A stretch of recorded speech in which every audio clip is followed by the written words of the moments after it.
കേരളത്തിലെ തിരുപ്പതി എന്നറിയപ്പെടുന്ന ഗുരുവായൂർ തിരുവെങ്കിടാചലപതി ക്ഷേത്രത്തിലെ ബ്രഹ്മോത്സവം ഏപ്രിൽ 22 മുതൽ 29 വരെയുള്ള ദിവസങ്ങളിലായി നടക്കുമെന്ന് ഭാരവാഹികൾ വാർത്താസമ്മേളനത്തിൽ അറിയിച്ചു. 22-ന് മഹാഗണപതി ഹോമത്തോടെ ഉത്സവ ചടങ്ങുകൾ ആരംഭിക്കും. 23-ന് വൈകിട്ട് 6-ന് ഗുരുവായൂർ ക്ഷേത്രം ഊരാളൻ മല്ലിശ്ശേരി പരമേശ്വരൻ നമ്പൂതിരിപ്പാട് ആധ്യാത്മിക കലാസാംസ്കാരിക പരിപാടികളുടെ ഉദ്ഘാടനം നിർവഹിക്കും.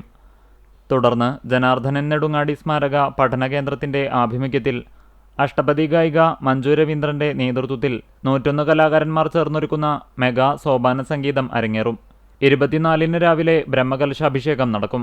രാത്രി 8 മണിക്ക് തന്ത്രി ചേന്നാസ് ദിനേശൻ നമ്പൂതിരിപ്പാട് കൊടിയേറ്റം നിർവഹിക്കും. 25-ന് നാഗക്കാവിൽ സർപ്പബലിയുണ്ടാകും. 8-ാം വിളക്ക് ദിനമായ 27-ന് ഉത്സവബലിയും 28-ന് പള്ളിവേട്ടയും നടക്കും. 29-ന് ആറാട്ടോടെ ഉത്സവത്തിന് കൊടിയിറങ്ങും. വൈകിട്ട് 6 മണിക്ക് ഭഗവാൻ പുറത്തേക്ക് എഴുന്നള്ളും.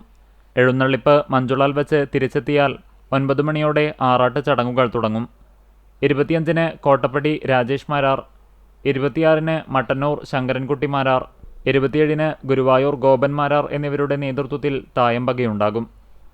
വാദ്യവിദ്വാൻ കോട്ടപ്പടി സന്തോഷ് മാരാർ ഉത്സവമേളത്തിന് മുഖ്യപ്രമാണികനാകും. 24 മുതൽ 29 വരെ ദിവസവും സോപാന സംഗീതം, നാരായണീയ പാരായണം, തിരുവാതിരക്കളി, നൃത്തനൃത്യങ്ങൾ തുടങ്ങി കലാപരിപാടികളും അന്നദാനവും ഉണ്ടാകും.